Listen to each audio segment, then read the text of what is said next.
오늘은 계속해서 시장이 제한적인 움직임을 일단은 보이고 있습니다. 개장 이후에 어떤 트렌드가 포착이 되고 있는지 정리를 해드리면서 유망주에 대해서도 도움 말씀드리는 시간이죠. 이광무의 트렌드 투자 함께 하시겠습니다.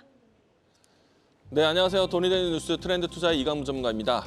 자, 우리가 휴일 동안에 이 증시에 대한 변동성에 대해서 상당히 예의주시를 했었는데요. FOMC에 대한 일정이 크게 지나갔습니다. 그리고 주요 기업들에 대한 빅테크 실적 발표가 지나가고 있는데 오늘 우리 증시는 그 모습들을 모두 다 소화하면서 장 초반의 분위기는 나쁘지 않습니다. 자, 오늘 일정에서 살펴봐야 되는 포인트들 살펴보도록 하겠습니다.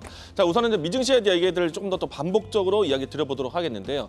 자, 미증시는 혼조세 마감을 했습니다. FOMC에 대한 일정에 대해서 시장은 매파적 이야기보다는 덜 매파적이었다, 어쩌면 중도적인 이야기였다라는 해석이 나왔고요. 이로 인해서 시장에서 움직임이 나왔었던 시장에서 이 금리에 대한 변동성에 취약했었던 IT 종목들, 또 바이오 종목들에 대한 움직임들도 오늘은 좀 순차적으로 회복을 하고 있다라고 이야기 드리겠고요.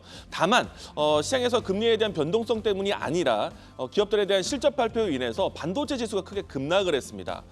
이 내용들을 좀 살펴볼 필요가 있겠는데요. AMD를 비롯해서 SMCI 이와 같은 기업들이 이 시장에 대한 컨센 1분기 실적은 맞췄지만 오히려 잘 나왔지만 어쩌면은 좀 시장에서는 좀 더 큰 상승을 바랬던 것은 아닌가라는 생각이 들 정도인데, 일단 그 부분들이 시장에 대한 거품 같은 이야기들이 나오지 않으면서 반도체는 크게 하락을 했습니다.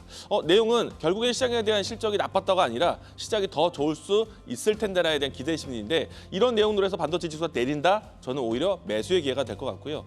추가적으로 반도체 지수 전체적으로는 내렸지만은 실적에 대한 가이드를 봤을 때 AMD나 아마존이나 구글 같은 기업들에 대한 실적 안에서 클라우드 사업에 대한 관심이 상당히 높게 측정이 되었습니다. 그 부분으로 해서 오늘 좀 시장을 해석하시면 좋을 것 같고요. 그리고 이제 오늘도 역시나 전력망 관련된 종목들이 상당히 강합니다. 글로벌 AI 센터, 데이터 센터에 대한 전력망 구축에 대해서 지금 상당히 속도를 내고 있는데, 지금 주말 이 휴일 사이에서도 주요 기업들이 데이터 센터 구축에 대한 뉴스가 함께 포함되었습니다. 전력망 관련된 배경이 좀 더 좋아지고 있다라고 이야기 드릴 것 같고요.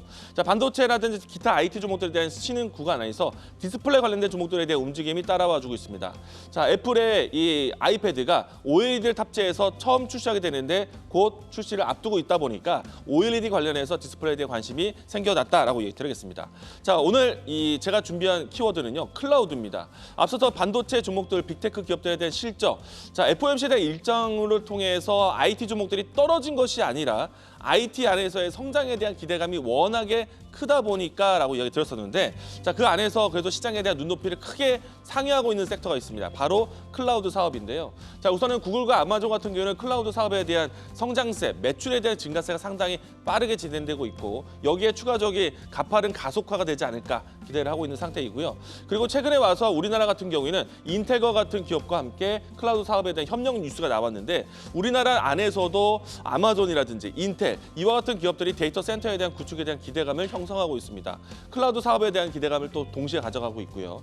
그리고 AI 데이터 센터에 대한 구축은 결국에는 서버에 대한 확대고, 그리고 클라우드 사업에 대한 연속성인데, 오늘 특이점이 있다라면은 클라우드 사업뿐만 아니라 미국과 한국이 협력을 해서 이 사이버 보안 안보에 대해서 동맹 관계를 다시 한번 확인을 했습니다. 이로 인해서 클라우드 사업에 대한 부분들이 현실화되는 부분에서 긍정적으로 보시면 좋겠다라고 이야기 드리겠고요. 자, 이 안에서 우리가 볼 수 있는 종목 좀 가지고 왔는데요. 오늘 제가 준비한 종목은 클라우드 웍스입니다. 이 기업도 대표적인 클라우드 컴퓨팅 관련된 종목 중에 하나이다라고 볼 수 있겠고요. AI 고도화가 된다라면은 데이터에 대한 부분들을, 방대한 데이터들을 다시 한번 좀 축약하는 그런 수집 역할이 좀 필요한데, 이거를 데이터 라벨링이라고 합니다. 그 안에서의 이 기능을 가지고 있는 기업인데, 네이버의 하이퍼클로바 X가 진행되었을 때 파트너로서 협력했었던 기업이고, 앞서 이야기 드린 것처럼 인텔과 네이버에 대한 협력으로 클라우드 사업을 간다라면은 이 기업이 바로 수혜주다라고 이야기 드리겠습니다. 자, 그리고 데이터 라벨링을 통해서 이미 네이버뿐만 아니라 삼성전자와의 중요한 고객사를 가지고 있기 때문에 주요 기업에 대한 안정적인 고객사 확보에 모멘텀이 있다라고 이야기 드리겠습니다. 자, 이 종목에 대한 주가 흐름을 살펴보시게 되면은 바닥권에서 지금 가격을 다지고 있는 종목이다라고 할 수 있겠고요. 자, 현재 위치는 지금 28,000원 라인대에서 시간 좀 가지고 반등 추세를 만들어내고 있는데, 여기에서 추가적인 상승이 나온다면 전체적인 시장에 대한 추세가 바뀔 수 있는 변곡점에 위치해 있다라고 얘기드리겠습니다.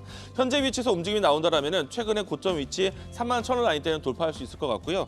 1차적인 목표가는 좀 더 높게 봐서 지난 이전에 있었던 매물대까지 보도록 하겠습니다. 1차적인 목표가는 39,000원 제시하도록 하겠고요. 이 종목에 대한 손절 라인대는 최근에 있었던 저점을 깨는 24,500원 제시하도록 하겠습니다. 손절 라인대를 좀 타이트하게 잡으면서 목표치를 좀 높여서 보도록 하겠고요. 자, 돈이 되는 뉴스로 찾아뵙도록 하겠습니다. 지금까지 트렌드 투자였습니다. 계속해서 다양한 경제 이슈를 알고 싶다면 구독과 좋아요, 알림 설정 부탁드립니다. AI 캐스터 권미정이었습니다.